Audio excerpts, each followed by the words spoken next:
Hello out there in VipKId land. This is Teacher Christy back again with the topic of the week. Today we're going to talk about feedback again. The video that I did on feedback was so well received and people are so interested in giving good feedback that I wanted to put out some more tips and pointers. So this is my top 10 list of things that you definitely want to hit when you do feedback. And if you use a template that I suggested in the previous videos about feedback, you can just add those right in. So 10 things you always want to make sure to put in feedback to really connect with parents. Number one, I always use the kid's name.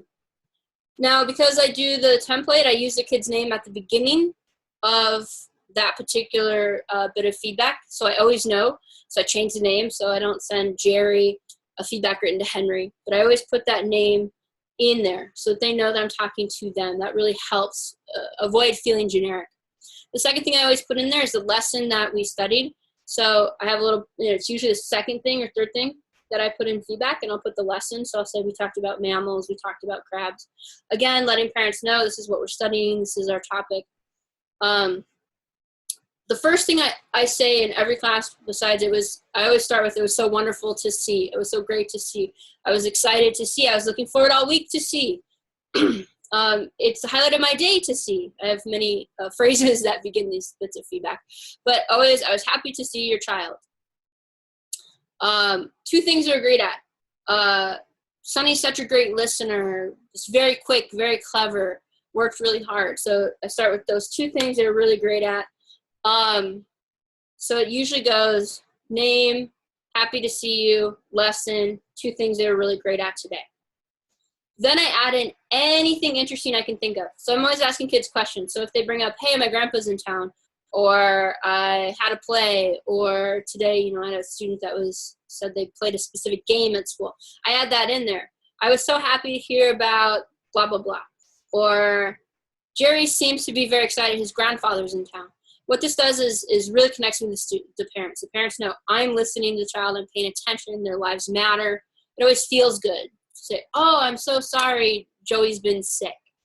Again, that personal connection. I usually add that right after either the lesson or two things you're great at. Just takes 2 seconds to add that right to my template. Then I talk about anything extra I do in class, and I always try to do something extra in class so I can put that in the feedback.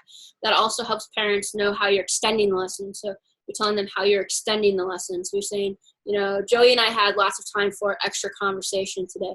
Or Susie and I worked on an advanced book. Or we had time to practice advanced skills. And generally, I often phrase it that way. We had time to practice advanced conversational skills. And then I make sure it just takes 5 minutes, not even 5 minutes, probably like a minute to get those advanced skills in so I can say, hey, this is what we did. Followed by that, I always put what I personally want to work with them on.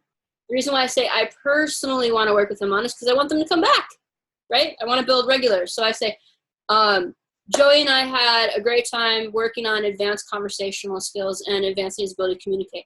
I'd really like to continue working with him on building his vocabulary.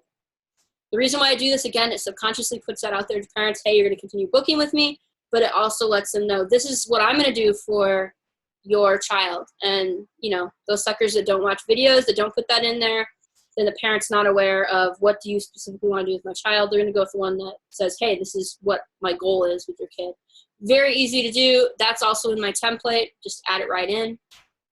I also always give them homework. Always give them homework. My experience with Chinese parents is that they really want to be involved and sometimes exceptionally involved. And when I give them things to do outside of class, it helps me with parental interference during class. It really helps them not be overly involved in class, but it also, again, allows them to know that I'm having high rigor in my class, that I'm expecting a lot of their students, that I'm really pushing them. I think our parents are probably more afraid that we're not pushing our children hard enough than they are afraid that we're pushing them too hard. So I say, I want Joey to work on singular and plural nouns, or I would like him to work on pronouncing O, or I come up with something. I want to see him continue practicing conversation skills. That really help them. The parents will then take that, and I have very good luck with that. Very, very good luck. Generally, that child comes back having studied whatever it is I said to study, and I generally give them one specific thing that they can review. This is very helpful for things like teaching a level 2.2 student, how old are you? and they go, how old are you? And you're not entirely sure if they're repeating how old Meg is, 5, or if they're repeating how old they are. So go, would you review this question with them? And they can translate. Same, different is very hard when it gets into that advanced level of grouping with mammals, where you're like, group the mammals and then group the dogs, and it's very hard. So I always write to the parents, will you explain XYZ? Really helps me out, and it really makes them engage with me. I also remind them of their homework.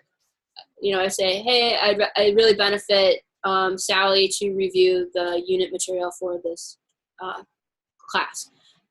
Helps them remember to do the material, which makes it easier for my next class. But again, it's also giving that perception of seriousness and rigor. If we just say, hey, Joey did a great job, he's such a great student, have a good day, we're not giving that impression that we're seriously challenging our students. And I think my parents, and especially my regulars, really want to see that not only are we having fun and the kids are enjoying it, but I'm really challenging them to a higher level. Attaining success, achievement, advancement, being the best is incredibly important in Chinese culture right now, and especially education. So you really want to be showing them why you are the absolute best teacher to teach this child and what you specifically are doing. I always close with, thanks for booking with me. I look forward to seeing you again. I want the parents to come back. I want them to book with me. I want them to continue doing business with me to keep that schedule full. And I put my name. My name, my name, my name. You think about how many teachers a lot of these kids have, and you have this great feedback. They're like, oh, I like this teacher. Who the heck is it? I want my name in front of their face. I want them to know my name, and I want them to remember Teacher Christy. If you can remember a name, the likelihood of you getting booked is much higher. So you just put your name right in that feedback. Respectfully, Teacher Christy ends every single one of my bits of feedback. Because again, I want them to know my name. I want them to think of Christy when they think of booking. The last thing you want to do is you definitely want to double check this feedback before you submit it. And one of the tips I'll probably give in a future lesson is how to use Grammarly to double check this. It makes your feedback much easier. But check your grammar. That's not as important as making sure your pronouns are right. Biggest giveaway of cut and paste is if you have wrong pronouns, and your parents will pick up on that. A lot of our parents read English and write English, and so they'll read it in English, and they'll understand if you cut and paste and you didn't do it correctly. So what I always do is right before I submit, I look up at the box, I read through everything, I look at the student's name, and I match it every time to make sure that I'm using that student's correct name. So I think that really, really matters. And of course, there's gonna be times when you just mess it up. I almost rather not know when that happens, but you're gonna mess it up. And you can submit a fresh desk ticket and ask them to contact the parent. Sometimes they will. Sometimes they'll contact the parent and say, oh my gosh, teacher feels really bad. She, did feedback from the wrong student. Here's your feedback. Otherwise, your regulars will get over it. Those are my tips for feedback. Those are things I always hit, and that's been incredibly useful for me. I have a lot of regulars and a lot of followers, and I attribute at least half of that to really good feedback, to really branding well, to making students know me. So I hope this is really helpful. Just a couple tips. Again, if you haven't seen the video on giving 5 Apple feedback, this will make a lot more sense on how you incorporate this into building your own templates. And I use those ESL reports to come up with ideas, but then I always put it in this template just to make sure I'm hitting all of those points and making sure that I get my message across. Okay, hope this is helpful. Bye. Happy teaching.